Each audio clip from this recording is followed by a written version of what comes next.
অকল কলকাতাৰে নহয় যতে ভাৰতত ধৰ্ষণ কাণ্ড হোক আচলতে এই ধৰ্ষণ কাণ্ড কৰাবোৰক যিবোৰ ধৰ্ষণ কৰে এই পাখণ্ডবোৰক আচলতে উচিত তদন্ত হ'ব লাগে।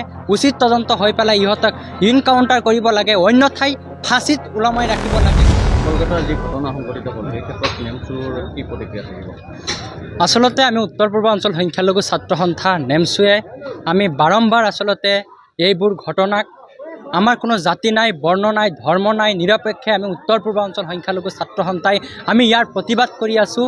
অকল কলকাতাৰে নহয় যতে ভাৰতত ধৰ্ষণ কাণ্ড হোক আচলতে এই ধৰ্ষণ কাণ্ড কৰাবোৰক যিবোৰ ধৰ্ষণ কৰে এই পাখণ্ডবোৰক আচলতে উচিত তদন্ত হ'ব লাগে।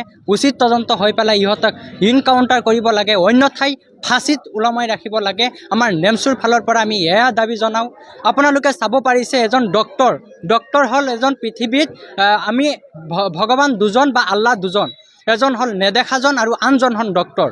আপোনালোকে চাওক যে আমাৰ যিকোনো বেমাৰৰ কাষত আমি হেৰি লওঁ ডক্টৰৰ, আজি ডক্টৰৰ নিচিনা এজন মহান আমাৰ বাস্তৱৰ ভগৱানক এনেধৰণে ধৰ্ষণ যি কৰিছে, আমি উত্তৰ পূৰ্ব অঞ্চল সংখ্যালঘু ছাত্ৰ সন্থাই আপোনালোকে চাগে গম পাইছে আমাৰ নৰ্থ ইষ্টৰ ৰাজ্যবোৰত বিভিন্ন আঞ্চলিকৰ জিলা সমিতিৰ অন্তৰ্গত আঞ্চলিকত আমি ডক্টৰ মমিতা দেৱনাথৰ কি কয় তেখেতৰ শ্ৰদ্ধাঞ্জলি জ্ঞাপন কৰি আছোঁ। আমাৰ বিভিন্ন আঞ্চলিকে এই কাৰ্যসূচী ৰাখি আছে। আপোনালোকে গম পায় আমাৰ চিৰাজুলি আঞ্চলিকতো এনেধৰণে এটা ডাঙৰ হেৰি কৈ আচলতে তেখেতৰ শ্ৰদ্ধাঞ্জলি অনুষ্ঠান আমি ৰাখিছোঁ। আমি উত্তৰ পূৰ্ব অঞ্চল সংখ্যালঘু ছাত্ৰ সন্থাই প্ৰথমতে ক'ম যি কলকাতাৰ ধৰ্ষণ কাণ্ডটো হৈছে এয়া হ'ল তৃণমূল কংগ্ৰেছ মমতা বেনাৰ্জীৰ আচলতে এয়া ব্যৰ্থতা। কাৰণ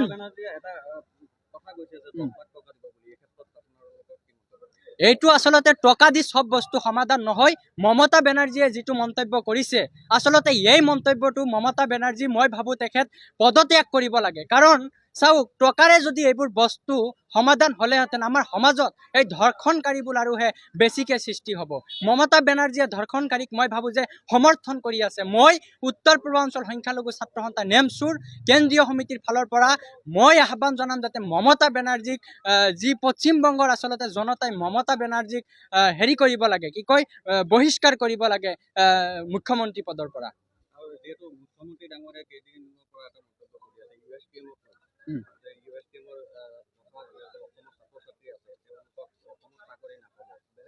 এইটো আমি নেমচুৱে কেতিয়াও গ্ৰহণ নকৰোঁ। কাৰণ ছাত্ৰ এজনৰ যেতিয়া ডিগ্ৰী লাভ কৰে তেখেত যিকোনো ঠাইত আচলতে চাকৰিৰ তেওঁ উপযুক্ত, যদি তেখেতৰ উপযুক্ত প্ৰমাণ থাকে তেখেত সদায় চাকৰিৰ কাৰণে চৰকাৰৰ গভৰ্ণমেণ্টৰ কাম কৰিবৰ কাৰণে হেৰি হয়। কিন্তু মুখ্যমন্ত্ৰী যিটো কথা কৈছে অসমৰ মাননীয় মুখ্যমন্ত্ৰীক আমি নেমচুৰ ফালৰ পৰা ক'ব খুজিম যে এইটো মুখ্যমন্ত্ৰীয়ে নিজৰ মানে স্বাৰ্থৰ কাৰণে, নিজৰ মুনাফাৰ কাৰণে এনেধৰণে USTM যিটো বিদ্যালয় আছে এইটো পাৰ্চনেলি তেখেতৰ কাজিয়া হ'ব লাগে। কিন্তু এইটো আমাৰ জনসাধাৰণ ৰাইজ তথা ছাত্ৰ ছাত্ৰীৰ মাজত এই ধাৰ্মিক আচলতে ৰাজনীতিটো সোমাব নালাগে। 100% কাৰণ এয়া মুখ্যমন্ত্ৰীৰ ব্যক্তিগত কাজিয়া হ'ব পাৰে, কিন্তু এয়া জনতাৰ লগত ছাত্ৰ ছাত্ৰীৰ লগত যাতে এই ৰাজনীতিটোৱে মুখ্যমন্ত্ৰী নকৰে তাৰ বাবে মুখ্যমন্ত্ৰী ডাঙৰীয়াক আমি নেমচুৰ ফালৰ পৰা আহ্বান জনাইছোঁ। অন্যথাই অহা নিৰ্বাচনত ইয়াৰ পৰিণতি মুখ্যমন্ত্ৰী ভুগিব লাগিব বুলি মই নেমচুৰ ফালৰ পৰা আচলতে তেখেতক সকীয়াই দিব খোজোঁ। আছুৱে কি ক'ম আৰু মই মানে সেইটোৰ বিষয়ত নাযাওঁ। তেখেতসকলেও এটা দল সংগঠন, আমিও দল সংগঠন। আপোনালোকে চাইছে আমচু আৰু নেমচু বিভিন্ন সময়ত ৰাইজৰ কাষত আছে, সংখ্যালঘু জনতাৰ কাষত যিমান দিনলৈকে নেমচু আছে।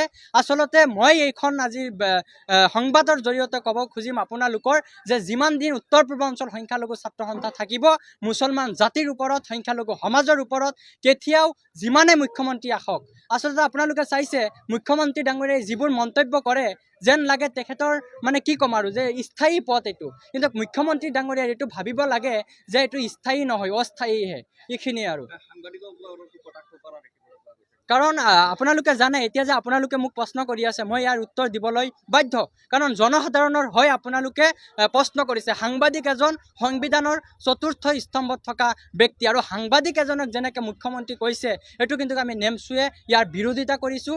সাংবাদিকজনে সঠিক প্ৰশ্ন কৰিছিল, এয়া মুখ্যমন্ত্ৰী জাতিগত সংঘৰ্ষ সোমাই দিছে সাংবাদিকগৰাকীৰ ওপৰতো।